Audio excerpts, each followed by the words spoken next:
Muito boa tarde, meus queridos irmãos, mais uma vez juntos, aqui desde Torres Vedras, Portugal, para iniciarmos esse nosso culto online, e todos que estão a nos assistir são muito bem-vindos a esse momento.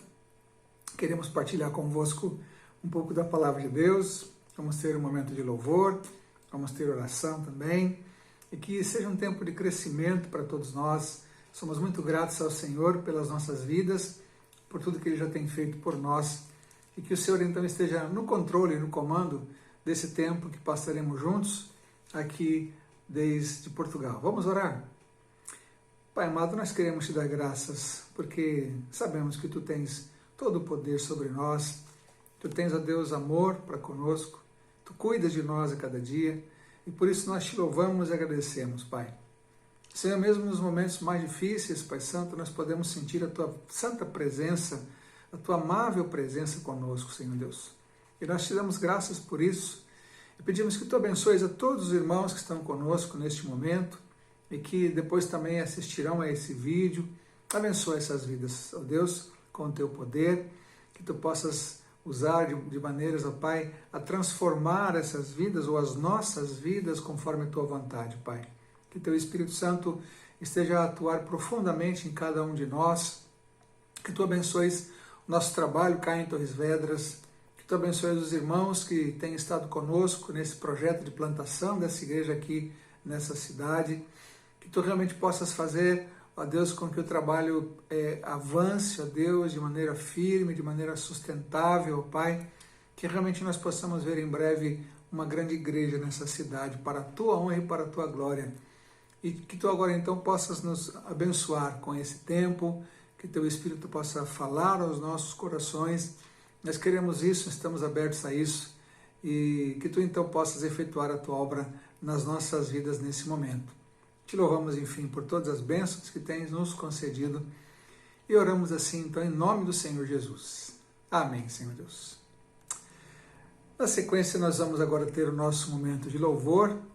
Quem está conosco hoje para nos ajudar é o Mateus, juntamente com a sua esposa, a nossa querida Miriam, e que Deus então possa nos abençoar nesse momento, que realmente possa ser um louvor, mesmo do fundo do nosso coração, um louvor pensado, um louvor sentido, e sobretudo um louvor encaminhado, endereçado unicamente ao nosso Senhor Jesus, que é o único, consequentemente, merecedor da nossa adoração. Louvemos então o nosso Deus agora. Boa tarde, queridos irmãos. Boa tarde. É um prazer estar convosco em mais essa tarde de domingo e esperamos que a vossa semana tenha sido muito abençoada, muito boa. E antes de começarmos o momento de louvor, vamos ter uma oração. Vamos pedir a Deus que nos abençoe nesse culto, nos abençoe em tudo que iremos ouvir, cantar, aprender aqui. E que seja, ou melhor, que não seja apenas mais um momento de culto online em que ouvimos algumas músicas bonitas e uma palavra também marcante, mas que seja algo com significado na nossa vida, que tenhamos mesmo um encontro espiritual com o nosso Deus e que possamos ter assim uma experiência de aprendizado mesmo sincera, mesmo muito rica, e que possamos acrescentar à nossa vida aquilo que iremos aprender e ouvir aqui hoje. Então, vamos pedir a Deus isso agora. Paizinho, vem nos ensinar, ó Deus, vem nos falar ao coração com tudo que nós iremos cantar nesse culto, com aquilo que iremos também ouvir pela boca do Teu servo. Que esse culto, Paizinho, não seja apenas mais um momento na nossa vida, mas que seja algo mesmo singular, com significado para nós, Paizinho. E nós queremos fazer tudo com um sentido mesmo honesto, Pai, sincero, e que Teu Espírito Santo possa estar a atuar no nosso íntimo de modo que isso possa ser possível, Paizinho. Muito obrigado por tudo que Tu faz em nossas vidas. Obrigado, Pai, pela Tua bondade e também pela liberdade que temos de Te cultuar, de prestar toda a honra, toda a glória, Pai, através dos nossos louvores e da nossa oração, do nosso clamor a Ti, Pai. Abençoa-nos, ó Deus, nesse culto e que Tu sejas mesmo o professor nessa tarde, Pai. Muito obrigado por tudo e é o que nós Te pedimos e agradecemos no nome de Jesus. Amém. Então, queridos irmãos, antes de começarmos a cantar o primeiro hino, eu queria ler convosco o Salmo 100 da Palavra do Senhor, que tem apenas 5 versículos e eu vou ler para vocês. E diz o seguinte: Celebrai com júbilo ao Senhor todas as terras. Servi ao Senhor com alegria. Apresentai-vos diante dele com cântico. Sabei que o Senhor é Deus, foi Ele que nos fez e dele somos. Somos o seu povo e rebanho do seu pastoreio. Entrai por suas portas com ações de graças e nos seus átrios com hinos de louvor. Rendei-lhe graças e bendizei-lhe o nome, porque o Senhor é bom, a sua misericórdia dura para sempre, de geração em geração a sua fidelidade. Então, como aqui diz no versículo 4 e versículo 5, entrai por suas portas com ações de graças e nos seus átrios com hinos de louvor. Rendei-lhe graças e bendizei o Senhor. Porquê? Porque Ele é bom, e a sua misericórdia dura para sempre, e a sua fidelidade também. Então, hoje, ao entrarmos na sua presença, e realmente que nós possamos entrar com ações de graças, que o nosso coração esteja grato perante o Senhor, por todas as bênçãos que Ele nos tem dado, independente da nossa circunstância. O Senhor é bom, o Senhor é fiel, e a sua misericórdia se renova a cada manhã. Por isso vamos render louvor, adoração, e que o seu nome possa ser realmente bendito.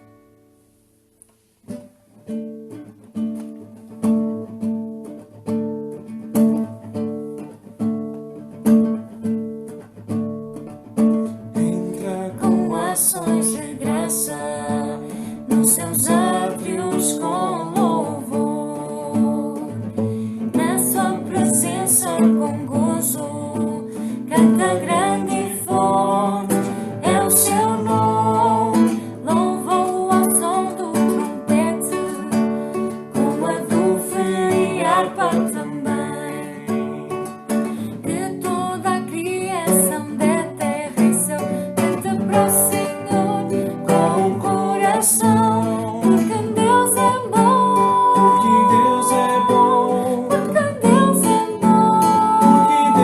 bom, porque Deus é bom, e a sua misericórdia para sempre. Porque Deus é bom, porque Deus é bom, porque Deus é bom, porque Deus é bom, e a sua misericórdia para sempre. Jesus, o Filho exaltado, a palavra que criou, vem diante dele prostrar-te, com suas mãos no ar, com tua voz cantas os sons. Jesus, o Filho exaltado, a palavra que criou, vem diante dele prostrar-te, com tuas mãos no ar, com tua voz cantar. Porque Deus é bom, porque Deus é bom, porque Deus é bom, porque Deus é bom, e a sua misericórdia para sempre. Porque Deus é bom, porque Deus é bom, porque Deus é bom, e a sua misericórdia para sempre. Porque Deus é bom, e a sua misericórdia para sempre. Amém, irmãos. Jesus, o Filho, é exaltado. O nosso Senhor Jesus, aquele que é digno de todo louvor, toda glória, aquele por meio de quem tudo foi criado, o Senhor sobre tudo, sobre todos, é também um Deus que quer ser nosso amigo, amigo pessoal, quer ter um relacionamento pessoal conosco, próximo, de confiança, de amor e carinho. E é tão bom, pensarmos que nós temos esse privilégio de termos em Jesus um amigo mais chegado que um irmão, e que possamos mesmo usufruir cada dia mais dessa proximidade, desse privilégio que nós temos de tê-lo como nosso melhor amigo. Então, que possamos refletir nisso, cantando esse próximo hino, um hino tão belo, tão conhecido também, com uma mensagem tão bonita, que é o hino Em Jesus Amigo Temos.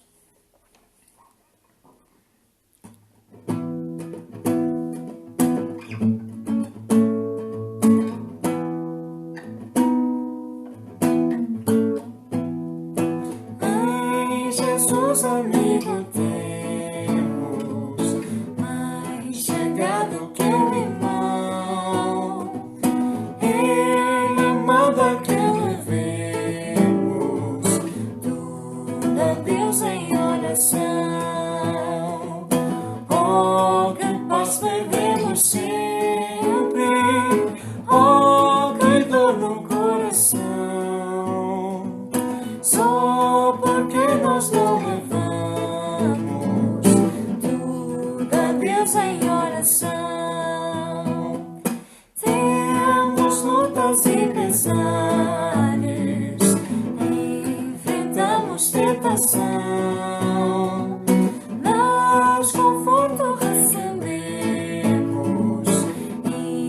a Cristo em oração. Haverá um outro amigo de tão grande compaixão. Aos contritos Jesus Cristo sempre atende a oração.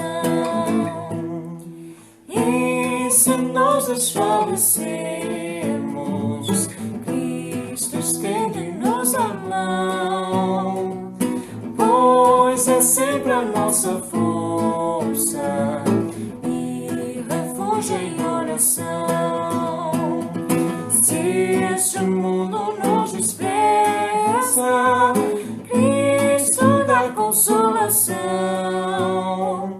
e em seus braços nos acolhe e ouve nossa petição. Se este mundo nos despreza, Cristo dá consolação e em seus braços nos acolhe e ouve nossa petição. Amém, irmãos.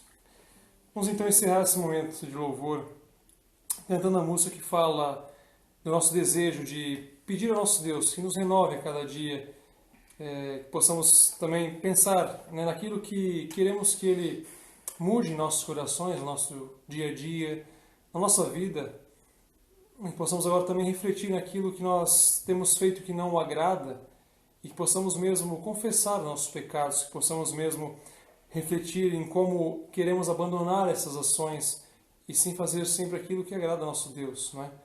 E que seja agora um momento de contrição, um momento de conversa sincera com Deus, confessando aquilo que ainda não foi confessado e também falando com o nosso Deus: ó Deus, vem me renovar, né? Vem tirar de mim tudo aquilo que não te agrada, me afastar de tudo aquilo que tem me afastado de Ti. E para além disso, também possamos pedir a Ele que possa nos preparar mais uma vez para a mensagem que iremos ouvir. Então, cantemos agora essa música Renova-me com um espírito de contrição e de sinceridade perante o nosso Deus.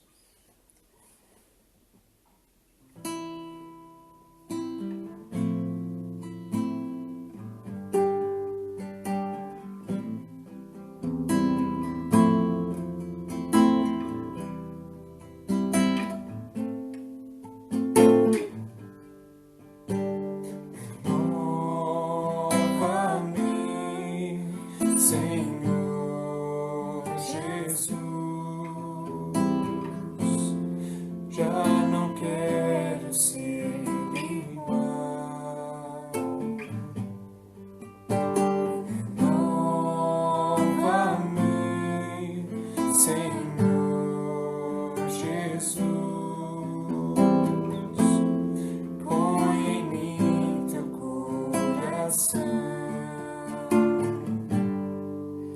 Porque tudo que há dentro de mim necessita ser mudado, Senhor. Porque tudo que há dentro do meu coração necessita de início. Renova-me, Senhor Jesus, já não quero ser igual. Renova-me, Senhor Jesus,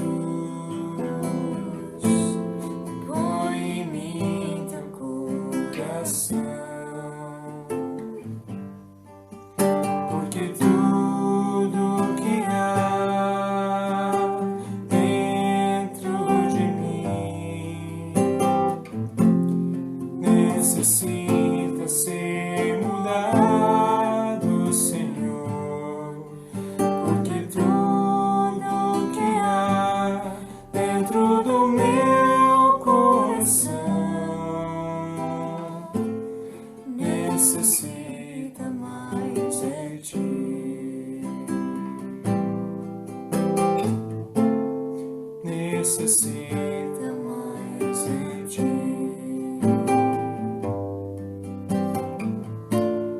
Necessita mais de ti. Amém, irmãos. Graças a Deus por esses louvores que sempre enchem o nosso coração.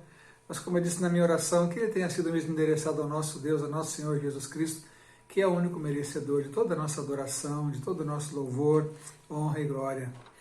Irmãos, hoje vamos fazer nossa meditação bíblica, ou termos a nossa mensagem bíblica, baseado em Atos capítulo 17, dos versos de 22 a 31. Antes, porém, eu quero dar uma situação histórica desse texto. Os irmãos que já leram o livro de Atos vão se lembrar aqui. No capítulo 16, Paulo, movido pelo Espírito Santo, tem mudado o seu itinerário da viagem missionária para entrar na Macedônia. O texto nos diz lá, o varão macedônio, naquela visão, ou naquele sonho que Paulo teve, dizendo, passa a Macedônia e ajuda-nos. Ali então o evangelho entrou na Europa. Paulo chegou até a cidade de Filipos, onde ficou algum tempo, onde ficou alguns dias, onde evangelizou, onde ganhou para o Senhor Jesus Cristo uma escrava, uma mulher rica e um funcionário público. Esses foram os primeiros alcançados pelo Evangelho. Ali então se formou uma igreja importante, depois vamos ver na carta que Paulo escreve aquela igreja, uma igreja importante que participava da obra missionária que era feita através da vida de Paulo, não é? Depois que saiu de Filipos, depois da prisão e da soltura, Paulo foi então até a cidade de Tessalônica, ainda na Macedônia. E em Tessalônica começa então a pregar o evangelho também, e também é vítima de perseguição, e tem que sair da Macedônia de uma forma rápida, para não ser ali até mesmo morto pela turba, não é? E chega então a Bereia, onde foi muito bem recebido pelos judeus da sinagoga de Bereia, que são chamados é dito que eles eram muito mais dedicados ao estudo da palavra. Eles observaram aquilo que Paulo ensinava e conferiram aquilo que ele ensinava e foram muito mais receptivos à mensagem que Paulo trazia àqueles homens, àquelas pessoas ali. Entretanto, alguns de Tessalônica também vieram até a Bereia para continuarem a perseguição do apóstolo, contra o apóstolo e também os seus companheiros. É nesse momento, então, que Paulo é tirado da cidade, é enviado para Atenas, onde seria um ponto de encontro futuro com os demais companheiros de viagem missionária. E é nessa cidade, é nesse momento em que Paulo está ali à espera dos seus companheiros, que acontece um encontro e uma discussão muito interessante. E nós vamos observar esse texto em que Paulo, ao caminhar pela cidade, viu muitos altares e muita, entre aspas, dedicação religiosa, não é? E então é levado para um local de discussão filosófica e religiosa chamado de Areópago. E nesse momento Paulo tem então uma conversa muito importante, muito interessante com aquelas pessoas que estavam ali. Atenas era uma cidade muito importante, era uma cidade centro da cultura grega, da filosofia grega, era uma cidade com uma presença muito marcante, mesmo dentro do Império Romano. E nós vamos ler agora então aqui no capítulo 17, dos versículos 22 a 31, que encontramos o seguinte texto. Então Paulo levantou-se na reunião do Areópago e disse: Atenienses, vejo em todos os aspectos vocês são muito religiosos, pois andando pela cidade observei cuidadosamente seus objetos de culto e encontrei até um altar com esta inscrição: ao Deus desconhecido. Ora, o que vocês adoram apesar de não conhecerem, eu lhes anuncio. O Deus que fez o mundo e tudo que nele há é Senhor dos céus e da terra e não habita em santuários feitos por mãos humanas. Ele não é servido por mãos de homens como se necessitasse de algo, porque ele mesmo dá a todos a vida, o fôlego e as demais coisas. De um só fez ele todos os povos, para que povoassem toda a terra, tendo determinados tempos anteriormente estabelecidos e os lugares exatos em que deveriam habitar. Deus fez isso para que os homens o buscassem e talvez tateando pudessem encontrá-lo, embora não esteja longe de cada um de nós, pois nele vivemos, nos movemos e existimos, como disseram alguns dos poetas de vocês. Também somos descendência dele. Assim, visto que somos descendência de Deus, não devemos pensar que a divindade é semelhante a uma escultura de ouro, prata ou pedra, feita pela arte e imaginação do homem.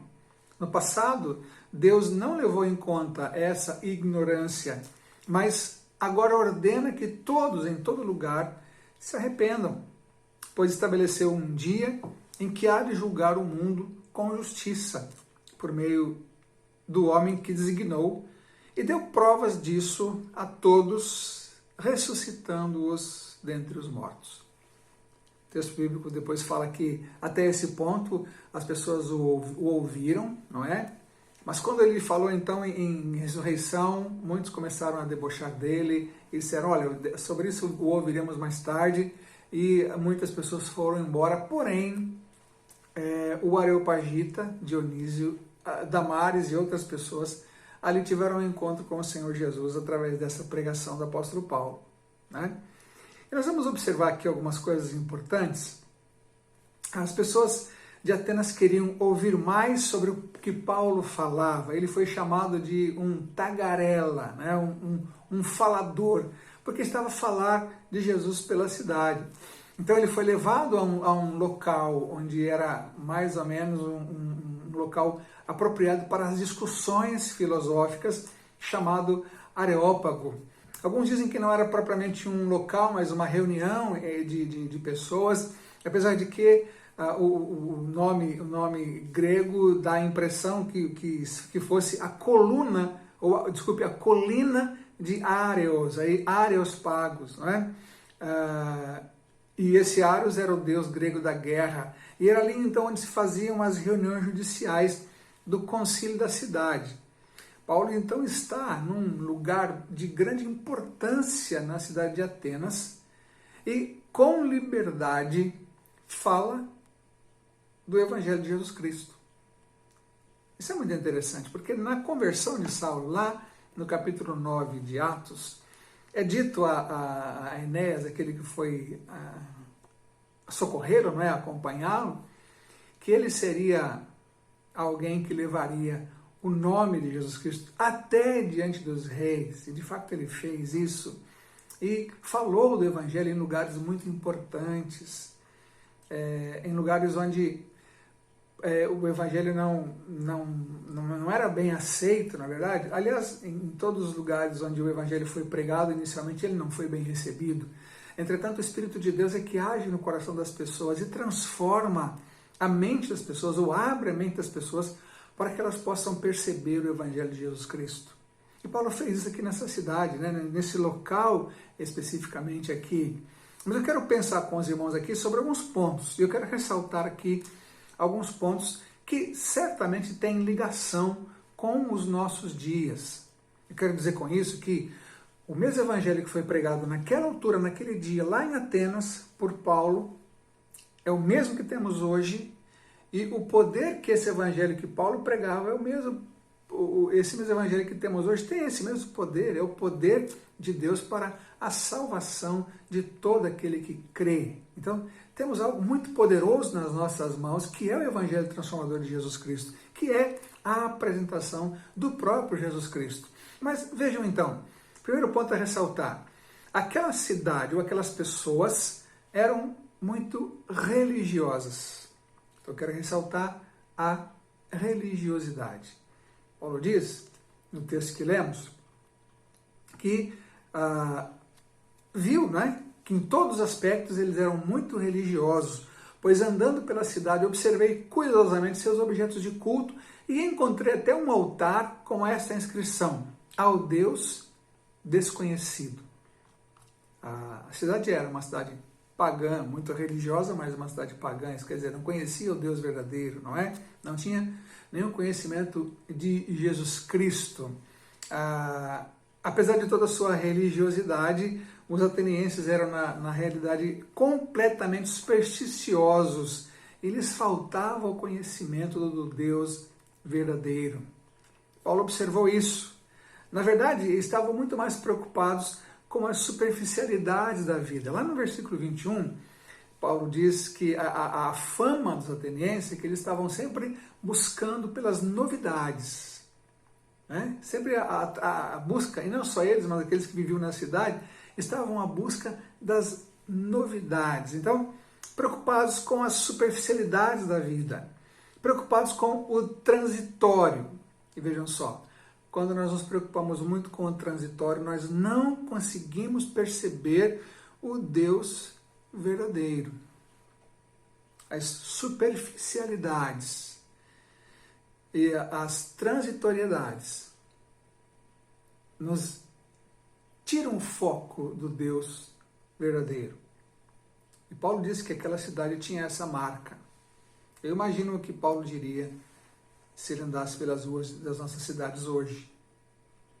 Imagino o que Paulo diria quando ele observasse quanta importância o nosso tempo dá às superficialidades. Isso é uma marca, infelizmente, também muito presente dentro do meio evangélico. A superficialidade tem marcado o nosso tempo. Não se busca relacionamento íntimo com o Senhor Jesus. Muitas vezes a busca é muito mais por uma coisa mais rápida, por uma coisa já pronta para que eu possa usar imediatamente. Isso através de orações montadas, isso através de certos versos que são repetidos, isso através de algumas mensagens ouvidas que mexem muito mais com a emoção do que realmente alimentam espiritualmente. E Paulo observa que aquelas pessoas eram dessa maneira. E não conseguiam olhar para o Deus verdadeiro, não conseguiam ver a ação do Deus verdadeiro nas suas vidas. E por isso não o conheciam. E por isso eles estavam muito à margem das suas vidas. E ele estava ali então para apresentar esse Deus verdadeiro. Porque por mais que fossem pessoas religiosas, não conheciam a Deus. E isso é perfeitamente possível, infelizmente. Há muitos religiosos que não conhecem a Deus, que não conhecem a Jesus Cristo. Não é? Muitas vezes estão num caminho, ou estão a fazer as suas devoções, e esse tipo de prática não tem qualquer ligação com o Deus vivo, com o Deus verdadeiro. Por isso é importante nós pregarmos o Evangelho. Por isso é importante nós apresentarmos Jesus Cristo como o único e suficiente Salvador, como o caminho para Deus. Não é? A religião é um esforço do homem para alcançar a Deus. E o Evangelho é a decisão de Deus em alcançar o homem. Ainda essa semana eu li uma frase do Billy Graham que disse: quando o homem pisou na Lua, não foi o maior acontecimento da humanidade, mas o maior acontecimento da humanidade foi quando Deus pisou na Terra, através de Jesus Cristo. Então, o Evangelho tem essa grande importância, não é? Não é o meu esforço em chegar a Deus, mas é a ação de Deus a meu favor quando se dispôs a vir, então, a esse mundo na pessoa de Jesus Cristo para morrer em meu lugar, para me dar o perdão, a justificação e a consequente salvação. Paulo se depara com um altar em que havia uma inscrição ao Deus desconhecido. Alguns comentadores dizem que isso fazia parte da superstição daquele povo, não é? Com medo de que alguma divindade se manifestasse e dissesse: mas não tem aí nenhum altar em meu nome. Então eles diriam: olha, não há um altar aqui ao Deus desconhecido, porque reservamos para o Senhor ou para outro Deus que ainda não tivéssemos conhecimento, mas está aqui, não queremos desmerecê-lo, mas está aqui, não é? E Paulo pega esse ponto e começa então a partir daí a apresentar o Deus sim, que eles não conheciam, mas que era o Deus verdadeiro e não aquelas manipulações e invenções que estavam presentes ali através de toda aquela idolatria, não é? Esse Deus desconhecido não tinha qualquer conexão com o Deus verdadeiro, mas Paulo toma esse altar ali como meio de ligação para uma conversa realmente espiritual em que ele iria apresentar o Deus que eles não conheciam, não é? E é isso, mais uma vez, eu repito, para muitos religiosos, Deus é um desconhecido, um completo desconhecido. A partir daí, então, ele começa a apresentar o Deus verdadeiro. E esse é o segundo ponto que eu quero ressaltar aqui. Então, nos versículos 24 e 25, ele fala do Deus que fez o mundo e tudo que nele há, que é o Senhor dos céus e da terra, e que não habita em santuários feitos por mãos humanas, e nem é servido por mãos humanas, mas ele é quem fez todas as coisas, e dá vida a todos, e fôlego, e as demais coisas. Então ele fala aqui de um Deus verdadeiro, que é o Deus criador, é o Deus que dá a vida, é o Deus verdadeiro, o criador, o sustentador, é o Deus que dá a vida. E é muito interessante aqui pensarmos que na mitologia grega, Zeus era esse que dava a vida. Então Paulo diz, não, é o Deus Yahvé, é o Deus Yahvé, que é o Deus verdadeiro, né? Que de um fez todos, que é o Senhor. E ele apresenta ali, então, essa visão de um Deus próximo, de um Deus que não está distante, mas de um Deus que está próximo de nós. Ele é o Criador, mas ele também é o sustentador de todas as coisas. Tudo que existe nesse nosso mundo foi criado por Deus e é sustentado por Deus. E coisas tão maravilhosas que nós vemos na criação, que não tem uma explicação, e coisas que acontecem, continuam a acontecer, não é? A mecânica do universo tão elaborada, tão exata, tem sim que ter a mão de um sustentador por trás disso, para que ela continue a funcionar, não é? E é maravilhoso quando nós temos essa consciência, essa fé, que o nosso Deus é quem fez tudo isso. E é esse Deus com quem nós podemos nos relacionar de maneira maravilhosa, de maneira tão agradável, não é? Então, esse Deus que não pode ser reduzido e nem manipulado, porque um ídolo pode ser reduzido e manipulado. Ele pode ser tirado do seu local, ele pode ser quebrado, ele pode ser jogado fora, ele pode ser refeito. Mas quando Paulo está a falar aqui do Deus verdadeiro, ele diz que não habita num santuário, que não é feito de pedra, que não é feito de metal precioso, que não é feito de madeira. Ele existe por si só, sempre existiu e sempre existirá. É o Deus soberano que decidiu vir a esse mundo para nos salvar através de Jesus Cristo. Então ele fala do Deus verdadeiro. Eu aqui penso, né, com os meus botões, que essa mensagem de Paulo estava já a criar uma tensão muito grande na mente de muitas pessoas ali. Aquilo que eles criam, aquilo que eles pensavam, aquilo que eles acreditaram durante toda a vida, está agora sendo posto à prova por uma mensagem nova ali naquele momento, por uma mensagem apresentada com tanta ousadia, com tanta contundência, por uma pessoa que estava assim abalizada a fazer aquilo. Deus usa Paulo ali naquele momento porque ele tinha competências culturais também que foram usadas por Deus ali, mas o que ele fala vem mesmo do Espírito Santo para chocar aquelas pessoas, porque elas estavam equivocadas naquilo que criam, e Deus certamente queria e continua a querer hoje ainda que as pessoas equivocadas possam conhecer o Evangelho. Elas podem não aceitá-lo, mas elas precisam conhecê-lo. Elas podem não querer abandonar o seu cabedal de crença, não é? Mas elas precisam ouvir essa mensagem, que é essa mensagem transformadora do Evangelho, do Deus verdadeiro. Há um Deus, sim, há um Deus. Ele não é criado, ele não foi criado por homens. Ele é o Deus soberano que sempre existiu. É o Deus criador de tudo que há, esse que o apóstolo Paulo apresenta ali. Né? Então, ele fala que há um Deus verdadeiro, que eles não conheciam, mas que existe.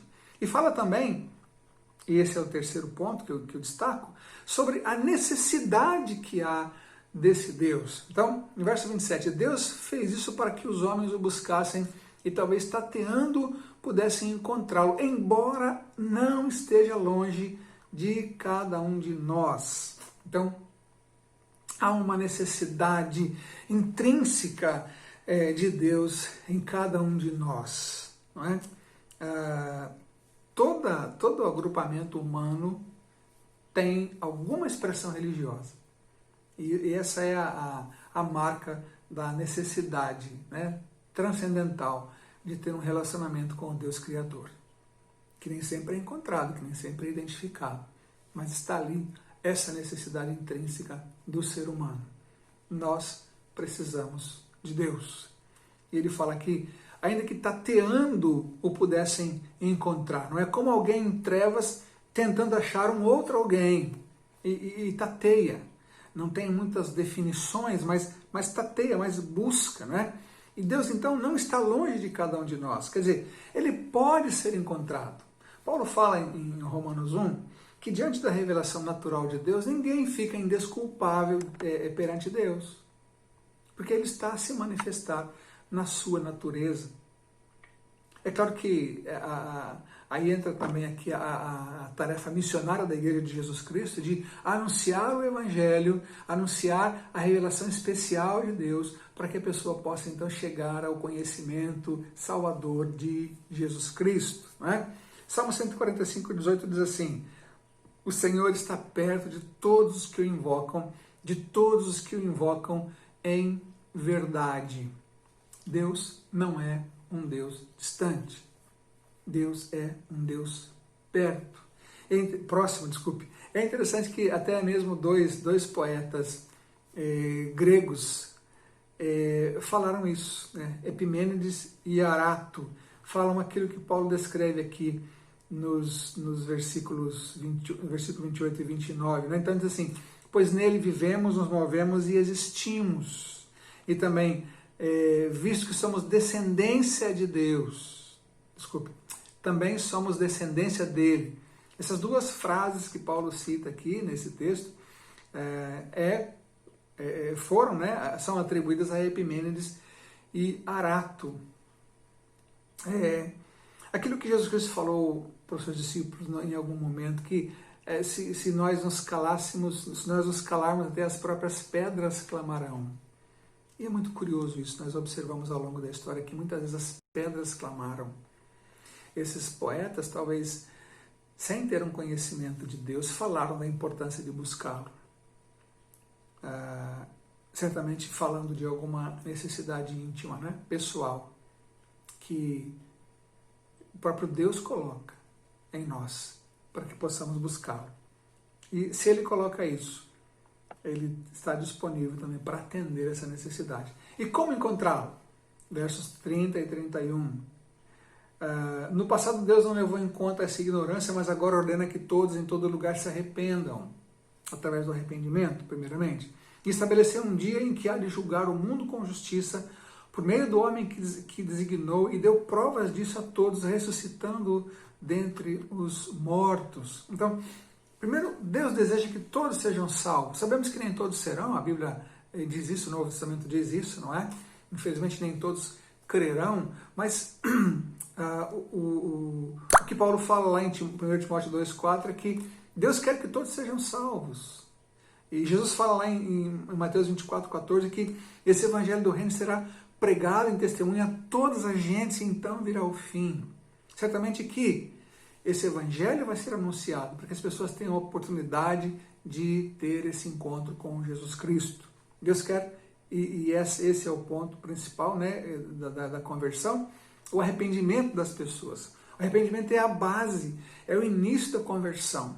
O arrependimento é aquele clique que o Espírito Santo dá na nossa mente quando nós queremos nos aproximar de Jesus Cristo. Eu me aproximo de Jesus entendendo que eu sou um pecador e que não mereço nada daquilo que Ele fez por mim, mas que eu preciso daquilo. Então eu me submeto a Ele, eu me apresento a Ele como quem carece da sua graça, não é? E é muito interessante que muitas pessoas relutam em fazer isso, porque para isso é necessário uma boa dose de humildade. Eu preciso me esvaziar, preciso reconhecer que eu não mereço, eu preciso reconhecer que eu sou pecador, eu preciso reconhecer que eu não me basto, eu preciso reconhecer que muitas vezes toda aquela minha prática religiosa não está a me levar a nenhum lugar, mas que eu preciso reconhecer, sim, os meus pecados, ou que os meus pecados me separam de Deus, me põem distante de Deus, mas que o sacrifício de Cristo na cruz me aproxima ou me leva a ter essa comunhão com Deus. Então o arrependimento é o princípio, é o primeiro passo. Eu me arrependo e confesso a Jesus Cristo como Senhor e Salvador. Pois é por meio do Filho, Jesus Cristo, que nós alcançamos a salvação, que nós alcançamos a vida eterna. Então vejam, vemos naquela cidade de Atenas um esforço muito grande, religioso, pela busca, não é, da satisfação. E é interessante pensarmos que isso cansa. Isso cansa porque a pessoa faz e muitas vezes não sente aquela satisfação grande dentro de si. Mas quando a pessoa se encontra com Jesus Cristo, ele tem essa sua necessidade satisfeita a nível profundo. E o próprio apóstolo Paulo, que está aqui a falar em Atenas, é um exemplo disso, não é? Nos seus últimos dias antes da sua conversão, ele se lançou numa busca insana contra os cristãos, contra os do caminho, que eram assim chamados os do caminho, não é? Ele se lança nessa busca para tentar provavelmente satisfazer ali a sua dedicação religiosa. Ele queria ser o melhor religioso do seu tempo. E, no entanto, ele é confrontado com a realidade de Jesus Cristo no caminho de Damasco. E ali, então, ele tem o seu encontro transformador com Jesus Cristo. E emblematicamente, ele, quando ouve a voz, ele cai por terra, ele se prostra, ele perde a visão, ele passa a ser dependente. Ele não tinha mais condições de fazer as coisas, ele estava cego, ele se tornou dependente. Aqui, então, um sinal da humilhação e da humildade, enfim, melhor dizendo, não é? Ele cai por terra, ele não fica firmado sobre as suas pernas, mas ele cai e ele perde a visão. E depois ele é reerguido pelo Senhor Jesus, que lhe dá uma nova visão. Ele passa a ver o mundo de uma maneira diferente. É isso que ele está aqui a falar para os atenienses. Tudo aquilo que eles buscavam precisa agora ser transformado, mudado e voltado para Jesus Cristo. Jesus realmente nos dá uma nova firmeza na vida. Ele nos dá uma nova forma de vermos a vida. E é isso que realmente precisa nortear a nossa experiência, não é? O apóstolo Paulo aqui então tem esse momento tão importante, levado por Deus, ele vai então a essa cidade e ele ali anuncia o evangelho e falou para muitas pessoas, mas no final poucas deram ouvido, poucas foram salvas. Mas isso é motivo de gratidão a Deus, porque pelo menos algumas creram, algumas foram salvas, algumas foram transformadas. E naquela cidade ficou ali então um núcleo de cristãos que certamente puderam continuar a pregação do Evangelho. O texto bíblico não nos diz que tenha ficado ali uma igreja em Atenas, não sabemos disso, pelo menos o texto não nos fala nada disso, mas ali ficou certamente um pequeno núcleo de irmãos, de crentes que conheceram a Jesus Cristo. E que Deus realmente possa também nos abençoar, não é? Que nossos olhos sejam sempre firmados no Senhor, que nossa espiritualidade possa produzir frutos nas nossas vidas, olhando para o Senhor Jesus Cristo, né? Tendo o Deus Criador, o Deus Sustentador, como aquele que nos move, como aquele que nos guia através do Espírito Santo, tendo a sua palavra como base para o nosso viver diário, e tendo em mente que esse Cristo que temos como nosso Senhor e Salvador precisa ser partilhado com outras pessoas. Foi o que o apóstolo Paulo fez em Atenas e em tantas outras cidades por onde ele passou, e é também o que nós precisamos fazer onde quer que nós estejamos, na cidade onde nós estivermos, no lugar onde nós estivermos, que nós possamos ser então realmente pessoas que proclamem o Evangelho de Jesus Cristo. Minha oração então é que o Senhor continue a nos usar na sua obra, que Ele continue a aprimorar a sua obra em nossas vidas a cada dia, e que realmente possamos ter uma grande alegria por estarmos nas mãos de Deus, não é? Firmados nas mãos de Deus, sendo guiados por Ele a cada dia. Que o Senhor então, portanto, nos abençoe em nome de Jesus. Vamos orar mais uma vez?